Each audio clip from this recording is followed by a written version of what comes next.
the, maybe I need to find my, there we go, my presentation. And is the clicker around? Start with the audience interaction portion of the presentation. How many people spent some time yesterday trying to figure out the architecture of this room at all? Is there anybody in the room? Because you've got a little bit of the Gilded Age, you've got the Rococo, you've got the Ionic Sonic columns, and then you've got like the 1980s railing here.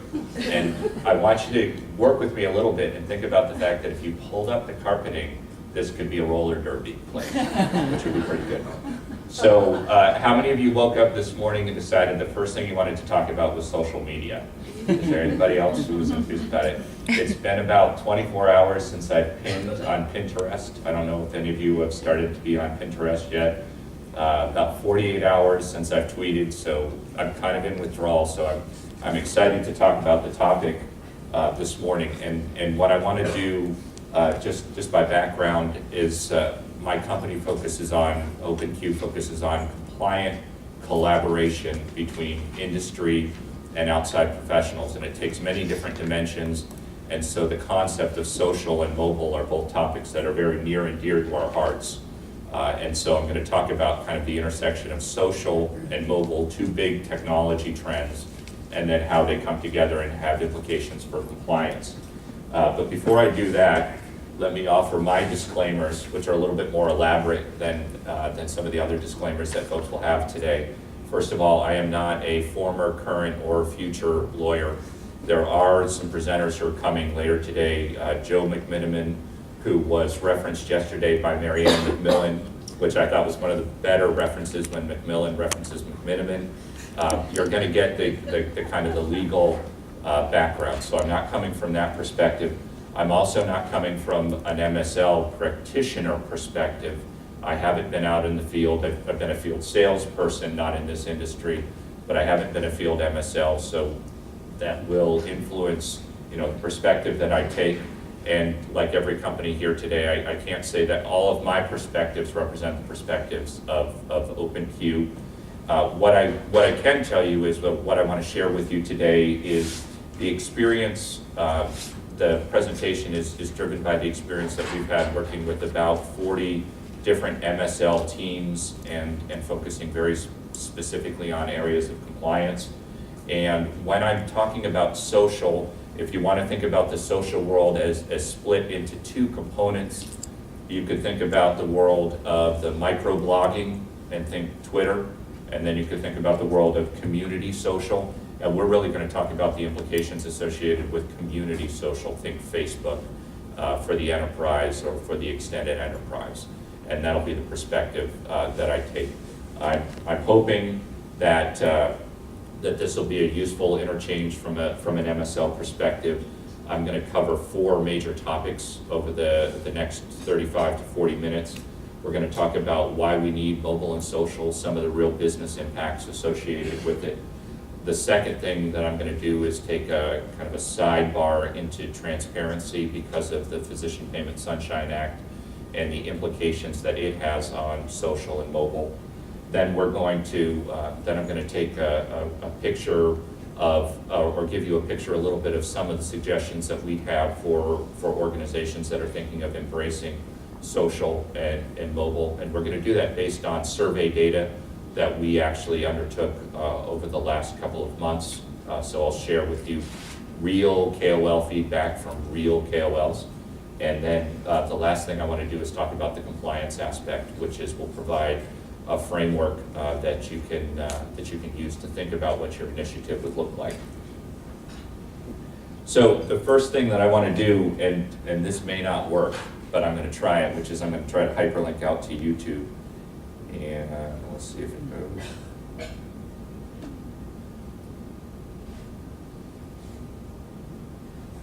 Cannot locate the internet. Okay, so I suspected this would be a case. So let's talk about social from the aspect of what's going on the consumer side, because it's a driver of thinking about it from the industry. Any of you who get a copy of the deck will be able to follow this link. This is a patient who is afflicted with ulcerative colitis, who talks extensively about the fact that They switched from one therapeutic to another therapeutic. They got involved in a drug discount card. They ended up paying substantially more for a drug. And in the course of doing this, he's also putting books on his shelves to demonstrate that he's a little bit of an obsessive compulsive guy. And then he closes out by offering the email of the CEO of the company and encouraging people to connect to that CEO. I share this because I think the reality of the world that we live in is that social is very much alive on the patient perspective. And the video is kind of entertaining, so any of you who do YouTube videos from time to time at night may find it entertaining. But the reason that I wanted to share it is there were 8,000 people that viewed the video and then were moved by it enough that they actually clicked like on it.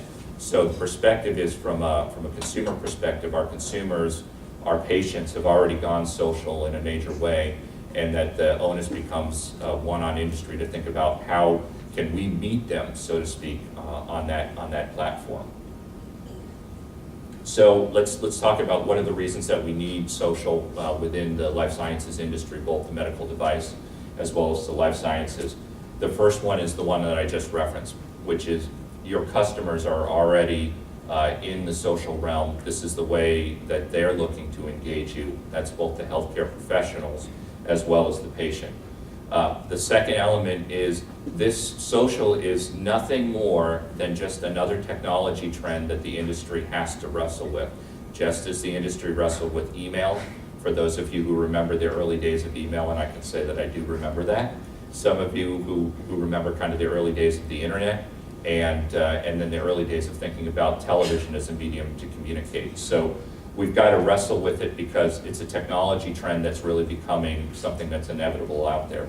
And the third element behind social, and this is a message that I've internalized and I would want to communicate to you, is you really have to move from the perspective of this is the right thing to do from the industry perspective. It is an effective way of engaging a community that by our engagement is going to have better health care, better access, and the like.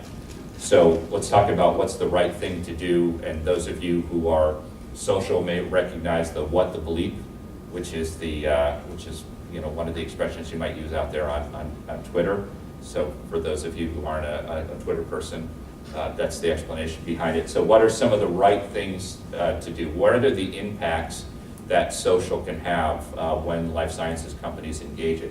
Well, one is it can have a direct impact on patient health and safety. We're a big believer, and we'll talk a little bit about some implications, that it can drive innovation and collaboration. It can be a means by which you can reduce cost, and we'll talk about the implications associated with that. And then lastly, it can improve the industry's image overall, and we'll get to the implication of that. We are truly motivated at OpenQ by the belief that while there are risks and while there are investments associated with engaging HCPs and engaging consumers in a social arena, that the benefits far outweigh the risks that are out there. And it's just a matter of getting your hands around those potential risks, and we'll talk about that today. So let's talk about those four different aspects to it. I'm going to open my water bottle here for a minute and talk about some of the potential results that companies can see from going social. We talk about two different elements here on this slide in terms of helping patient safety. One is the concept of bridging, and we'll get to channels in a few minutes, but the big takeaway that we wanted to communicate to folks is think about social as a bridge to your patients, as a way to reopen the bridge to HCPs that are out there.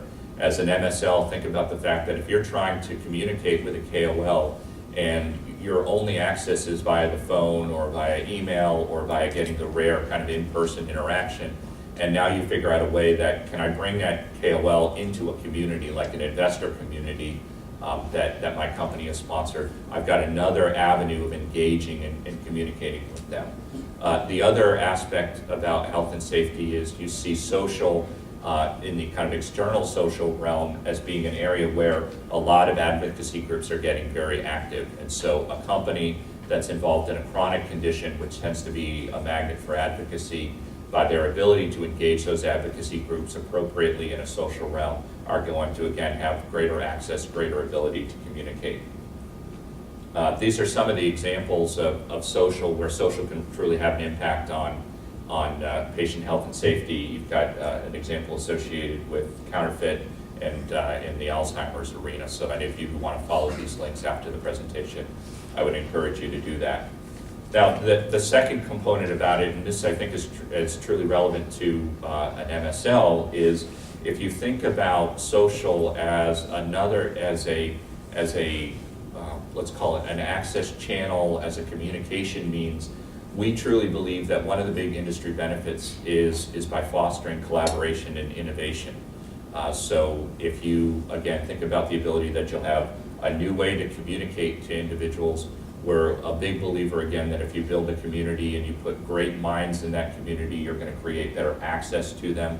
Another innovation that we've seen from companies who embrace the concept of extended enterprises, including KOLs, is that they have the ability that instead of having to answer a question 17 times from 17 sources, you answer the question once and you you point everybody to that answer online. So there's a real benefit in terms of not having to reinvent the wheel by doing things in a kind of a social realm. We think that while I think that there needs to be some studies to prove this, we are a believer that if you step back and think about becoming more social, the benefits do include reducing the overall cost in a couple of the major areas or levers that the life sciences industry has in terms of, again, innovation performance, if you will. We also think that the companies that are going to be more social are going to have greater access to talent that's out there. And finally, we are a believer that the companies that are the first to be social are going to be the companies that are going to be able to drive adoption of their products out there. So any of those kind of greater effectiveness is going to lead to efficiency and lower cost. And finally, we think about the industry's image. This is kind of an interesting phenomenon we're in, and I'll get to this in a second when we talk about transparency. We are an industry that is tremendously reliant on collaborating with outside professionals. I would contend one of the more open industries that must be open in terms of the collaboration that's out there. And with the Physician Payment Sunshine Act, there's an increasing degree of transparency that's being forced on the industry. And it's our perception that one of the fundamental aspects of social is it forces an even greater level of transparency. So we believe that, again, the companies that are more adopting of social platforms internally or with their extended enterprise, more sharing of information, will ultimately help the company's image overall. That's not to say that it's not without its risks, but it is our belief that a fundamental ability to embrace social is not going to be viewed negatively by the public, but rather positively. So, and that's borne out. This is the first of the statistics that I used. I actually think I might have the most charts of any presentation today, which might be a source of either embarrassment or pride, but we'll see at the end of this. But the first statistic that I have is from GWI, which does a fundamental kind of internet survey on an annual or semi-annual basis. And one of the big conclusions that they drew from the survey is about half of the people that they surveyed said the mere ability to access information about a brand in a social setting, positively or negatively, will increase my positive perception of that brand. And I think that bears out this kind of concept of the more social, the better your brand image overall. So let me step back from kind of, those are the potential areas of benefit that we see associated with social in the industry. And let me talk a little bit about two other trends associated with social. I'm going to talk about the numbers, and then I'm going to talk about how mobile and social come together. Then we'll talk about some specific recommendations and compliance. So first of all, let me talk about the numbers. This is 2010 was a big year for social. I don't know if any of you have seen the statistics associated with this, but 2010 was the year that there were more social users than email users out there. So it was the scissors moment. So if you were thinking about the channels of communication, that was a watershed year. So any company that's thinking about embracing technology trends, you can see kind of email is tailing off here and social is skyrocketing. Now, that makes sense, right? Because you have a Twitter account, you have a Facebook account, you have a Pinterest account, you have a cloud account. I'm trying to think of the other ones. You have a Living Social account. So you got a lot of accounts versus you might only have 2 email accounts. But the fact of the matter is that there is a fundamental industry shift that is taking place right now. And your patients and your HCPs are looking more and more to communicate with respect to that needs. So, and one of the things that we think that this kind of mega trend points out is there is a major league divide that is out there, which is we're all consumers, we're in the social realm at night or in the morning before we go to the office. We might even do some of this stuff when we're in the office. But if you think about the enterprise itself, within the life sciences industry, we've seen only the beginnings of kind of the adoption of social platforms for internal collaboration and the like. We really do see it as a divide that's out there, where you've got people, all of you in the room, we're all familiar with social tools at this point. We're all comfortable with them. We all see the benefit associated with them, but companies are slower to adopt them on a kind of a systematic basis. So what are the means by which we can bridge that divide? And we'll talk about that. The other part about the numbers that I wanted to share is the investment numbers. And I don't have the dollars associated with this, but if you want to think about social as a technology trend, every major technology company out there is making an investment behind trying to take all industries, life sciences, financial services, health sciences, and make them more social. And each one has characteristically branded their approach, and I've listed some of those here, from social CRM and the social network at Oracle, to social business at IBM, to social computing, to the social enterprise by Salesforce, to collaboration by VMware. So you've got a community in terms of people who want to be social. You've got technology companies that really want to help those companies be social. But there's a real drawback to it. Now let me move to a couple of other numbers here and talk about how social and mobile connect to one another. So one of the things that, one of the other major technology trends that many of you have probably observed in the last year or the last couple of years is the rise of mobile computing. And this is borne out with this slide here, which came from Gartner Research from 2010, which is, if you want to look at the way people are interacting with other individuals in a social realm or otherwise, it's more via mobile and tablet device now than it is by PC. So, and then if you bear it out, if you look at the data from a company investment perspective, this is data from Morgan Stanley here. And just to decode this, about 1 out of 4 individuals identified that they were going to purchase tablets in 2010.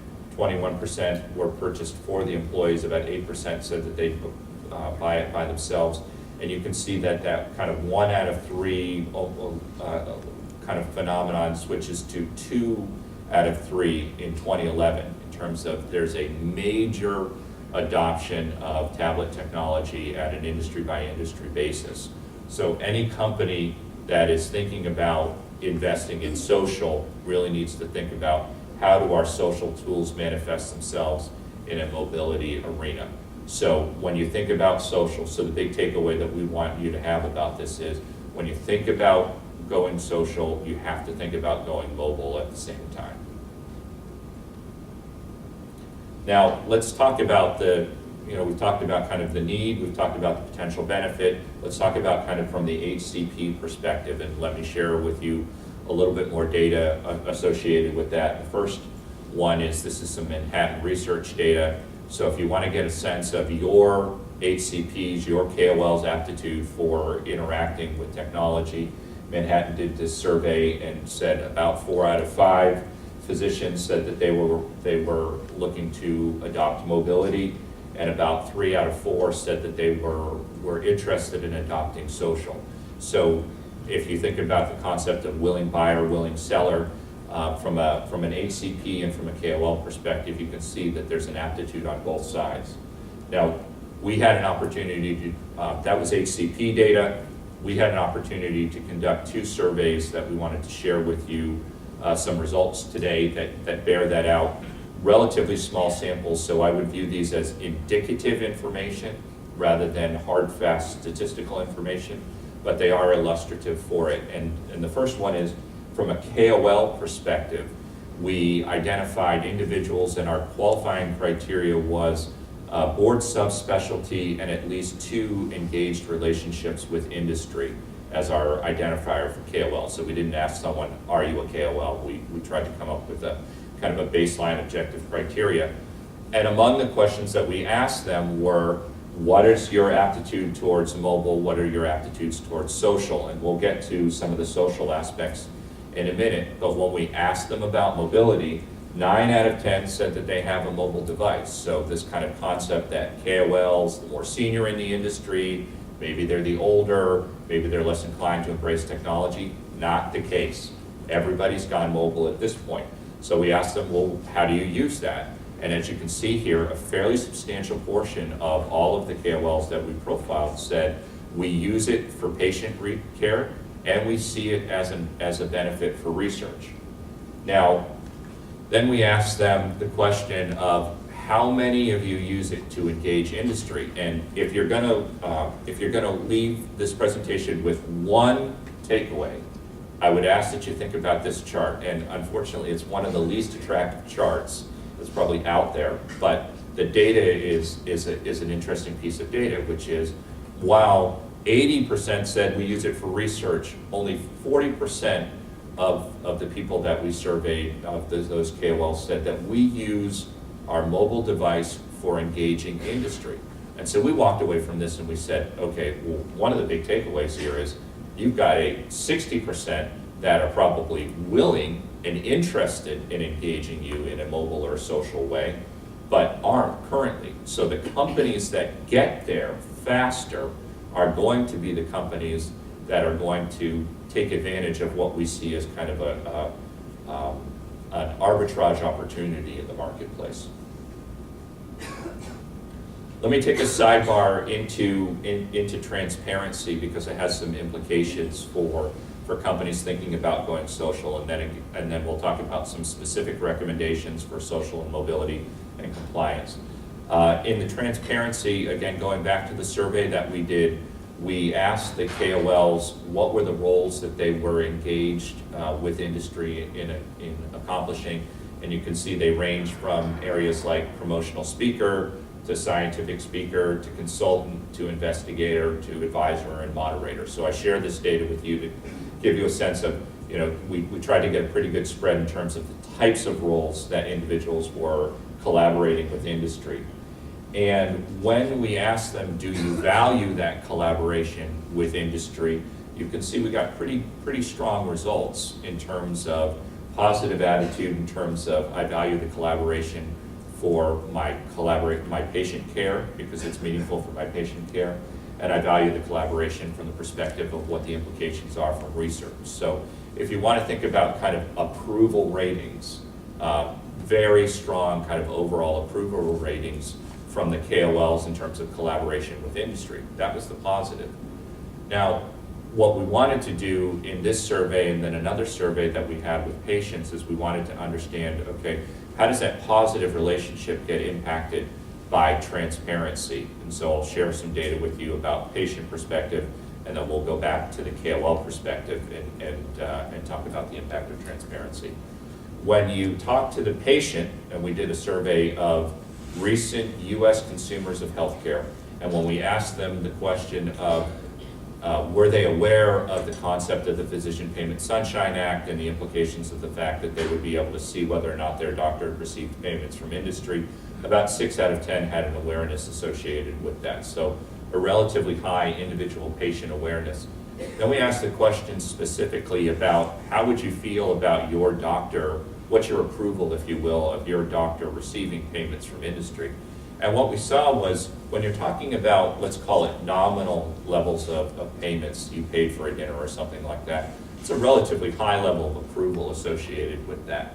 But as soon as you got to what I'll call KOL levels of engagement, people who are advisors, who are longtime consultants to you, who might be paid $20,000 a year or more by your company, you can see that the level of approval drops dramatically. Now, small sample, indicative data, but what it says from our perspective is transparency is going to create a press on the individuals who want to collaborate with industry, even though they value that collaboration. Now, we asked the KOLs directly about that when we conducted a survey, and we said, do you have concerns about collaborating with industry, and what are your concerns? And you can see a bunch of actionable elements here as from an MSL perspective. Responsiveness, difference in research objectives, personal frustrations. These are all kind of, you could take away as action items and say, I can address elements of this. But the big takeaway from this chart is the big red right of the pie chart, which is more than half of the individuals we surveyed said, I am concerned that the disclosure of my relationship with industry is going to negatively impact my perception of objectivity. So what's the, what comes from this? And so we asked that specific question, and we said, so what does that mean about your potential relationships with industry? And this is a case where I should do a better job checking my font color. The right-hand side says about 58% of the people that we surveyed said, we're not going to change the relationship. We're going to stay as is, which is good to know. 2% of the individuals said they'd increase it, which we viewed as nominal. 40% of the people that we surveyed said that the likelihood is after the Physician Payment Sunshine Act and the impact of transparency, we're likely to decrease or discontinue our relationship. And I think this points to kind of the irony of the situation, which is my perception is we as an industry, we've spent billions on getting ready for the reports for the Physician Payment Sunshine Act and the disclosure. The big money, the big energy is the now what phenomenon, which is now that transparency is hitting, and many of you are with companies where you've already been in a transparent world for years, so you're veterans of this, but now that the whole industry is going to end up in this direction, what are the impacts about all of those relationships? Because as relationships get disclosed, is that going to change the dynamic of it? And it's our belief that if you go back to the concept of social and mobile, that as these relationships get subject to more transparency, more scrutiny, what is mandatory for industry is figuring out, are there other means and other channels by which we can connect to those same HCPs? If we can't engage them in the nature of the way that we engaged them in the past, how can we shift the game to effectively engage them? And it's our belief that one of the major outlets and opportunities for industry is by the ability to try to bring in those KOL relationships, for example, in a social arena. Now let me move to the second to last portion of the presentation and share with you some recommendations, if you will, or some guidance in terms of if I wanted my organization to go social, what the heck does that mean? What are the actual tasks that I should look to accomplish? Because I think one of the things that happens is people don't get down to that kind of tactical level. What am I really trying to accomplish in those interchange? And so what I wanted to do is share with you two sources of data. The first is the slide here, this is from Cutting Edge Information. They had a nice piece where they talked about the engagement, the benefits that are available from social engagement with outside HCPs. And you can see some of the benefits for industry in terms of observing the dialogue, open collaboration, the ability to see how science is developing. The easy access and no transit time is a non-trivial issue.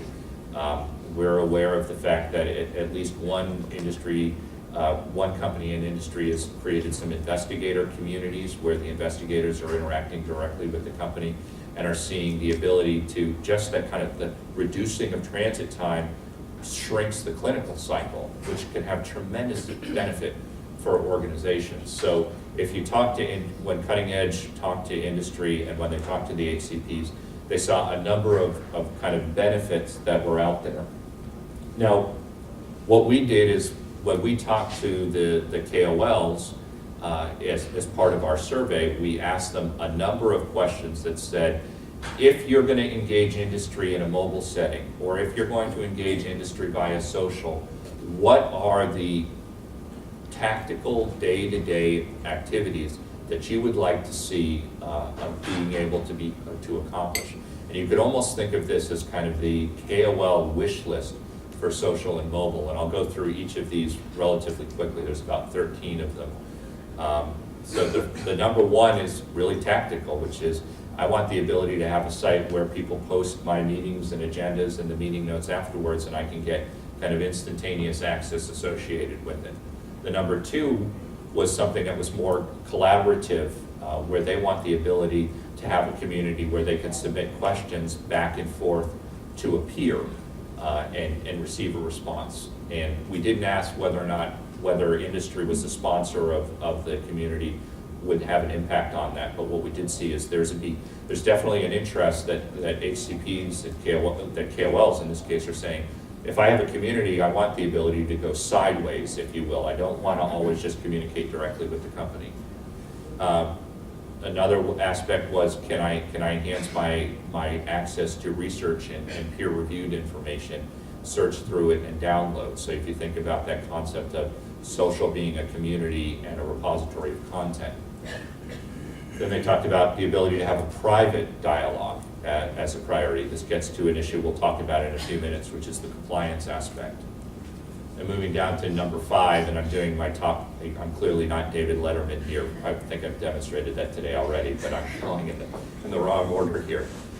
View critical research updates as another major dynamic, where if you have the ability to disclose, they want that ability to receive that information as quickly as possible. That's a do. They want the ability to comment on research and view peer comments associated with that. So, at least 1 out of 2 of the people said, you put up a site, you put up research, you give us the ability to comment on it, an engagement opportunity, they're going to take advantage of that. Submit to the company for approval company presentations. See recommendations of like-minded peers, so then you get into that real kind of concept of social community and following. Search for peers who are working with the same company. I know this is something that industry wrestles with. If I create a speaker community, if you will, can I allow the speakers to discover each other and communicate online or offline? Clearly there's an interest in doing that. Search my biographical industry, search what people see about it, and also search about my peers as a capability, and the ability to create a private network. I want to create a like-minded group of individuals and exchange information back and forth. So lots and lots, if you're thinking about, I just want to do 1 or I want to do 2, there's lots and lots of ways that companies can go social in terms of interacting with their key opinion leaders. They don't have to try to do all 13, but I guess the message that I want to leave you with today is, if you embrace them, you've got a willing and interested party in the hands of the individuals that you collaborate with as MSLs on a daily basis to receive that. Now, as you think about, let's step back, let's talk about the big picture, and then we'll talk about compliance to close this out. As you think about an organization, one of the things that we exhort folks to do is both think tactically about what are you trying to accomplish. The other one is that we think you should have kind of a grand vision associated with how would you become a social enterprise, if you will. And so I share this slide with you not as a perspective of saying this is the only way, but as you think about transforming your organization, have that cohesive vision. This happens to be a model that comes from Salesforce.com, which is a company that we collaborate with, which we think has some great thinking and great technology for helping companies go social, and think about it in terms of what does it mean for you as an internal organization, an internal network, as well as your ability to bring in your KOLs into a community. And this is us taking a little bit of liberty of looking at that horseshoe and talking about all the different ways that your organization could go social. Now, let me close out the presentation by talking about the intersection of compliance and social and mobile.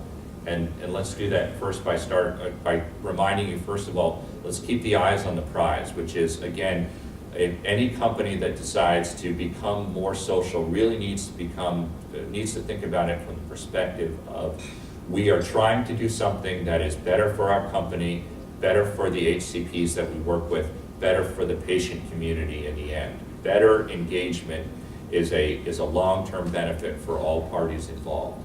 At the same time, and I'll go back to this and I'll leave it to the speakers who are coming up next, there are incredible risks from going social for organizations. You've got this kind of irony, which is you've got organizations that are incredibly exposed to outside collaboration. We need that collaboration to take place. But at the same time, you've got this kind of laundry list of different potential compliance liabilities that companies could undertake by having that transparency and open dialogue of going social. So what do you do about that? And this is about the volume.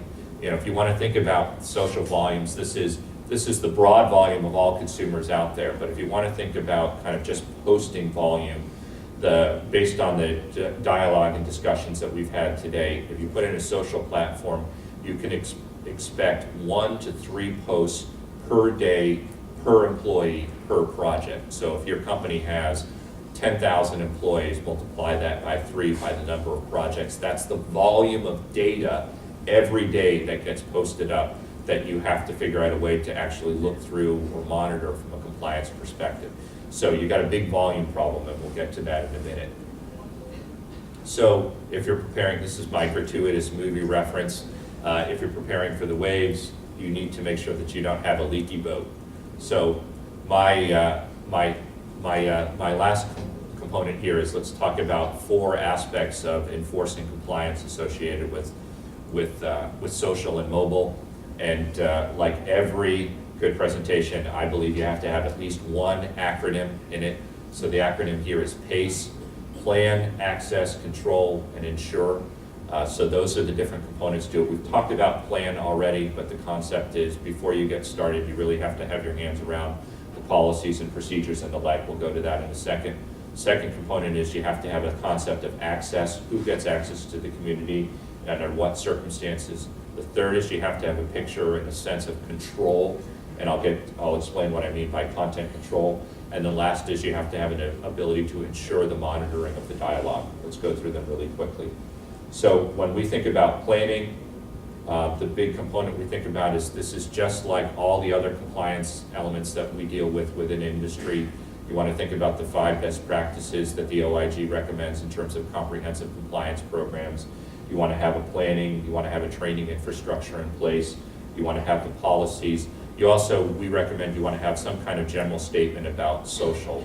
Roche, I don't know if anybody from Roche is here, but Roche was very explicit in terms of having a public social media policy, which we see as a best practice. Second component is you want to think about access, which is social is inherently about creating as much openness and communication as possible, but you need to think about the fact that you'll have multiple layers of communities that you can have people involved in. Some are just for a functional group, some are for the whole company, some are for the company and your outside KOLs, and you really need to have that schematic and an understanding of who can share what information with what from the very beginning. Again, predisposition is transparency and openness, but it's good to have that kind of setup from the beginning. The second to last component is content control, which is one of the biggest areas of exposure for industry is the idea that you have content and that content's been approved by MLR, and you have very substantial limitations in terms of who can see what content and under what circumstances. And so you have as you think about social is about dialogue, and it's also about sharing content back and forth.